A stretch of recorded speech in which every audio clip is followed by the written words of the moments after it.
بازاری دۆلارەکەیە و جممەی دێت لە کڕیار و فرۆشیارانی دۆلار.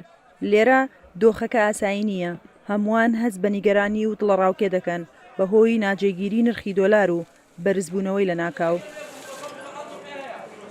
بەرزبوونەوەی دۆلار بە دۆخێکی نائاساییدا دەنرێت و چەندین هاوڵاتی بەو هۆیەوە زەرمەند بوون. ئەم هاوڵاتیە ئاماژە بۆ دەکات لە ماوەی چەند کاتژمێرێکدا 30,000 دۆلار زەرمەند بووە. ئەم بەرزبوونەوەی دۆلارە بەڕای من ژیان ئەوەستێنێ نەک تەسیری هەیە لەسەری ئەگەر ئاوا بڕۆ ژیان ئەوەستێنێ. مووی ئەوەیە کە گومانە با کە ئەم دۆلارە لی بڕات بۆ ئێران بێ بۆ وڵاتانی دراوسێ بێ دۆلارەکەن بڵێن عێراق و ئەڕاتە دەرەوە.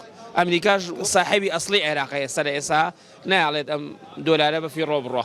دۆلارێکی زۆریان فرۆش لە دوێنێ لە 155 تقریبا ملیۆنی دۆلاریان فرۆش. ملیۆنی دۆلار حسابی کە لەگەڵ ئەمڕۆ 3 دەفتەر دۆلاری فەرقە.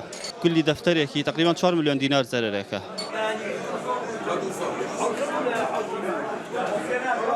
بەرزبوونەوەی نرخ کاریگەری لەسەر بازار و لە داهاتووشدا کاریگەری لەسەر ژیانی هاوڵاتیان دروست دەکات. تەسیری هەیە و زۆریش نەکەم.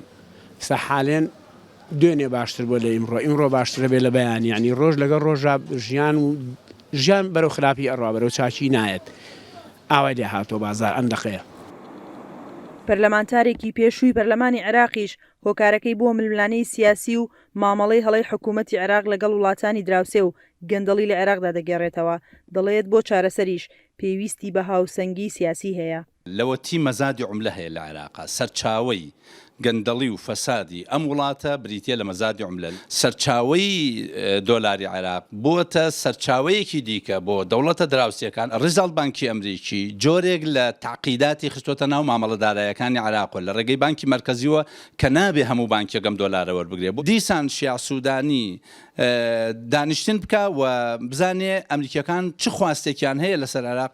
ئەگەر بتوانێ ئەم باڵانسە پارێزێ بە قەناعەتی من دۆلارە گەڕێتەوە بۆ شوێنی خۆی. تا ئامادەکردنی ئەم راپۆرتە نرخی دۆلار لە بازاڕەکانی هەرێمدا بەرامبەر بە 160,000 دیناری عێراقیە.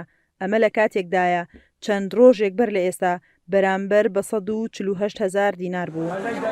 سنوورکەریم، دەنگی ئەمریکا، سلێمانی.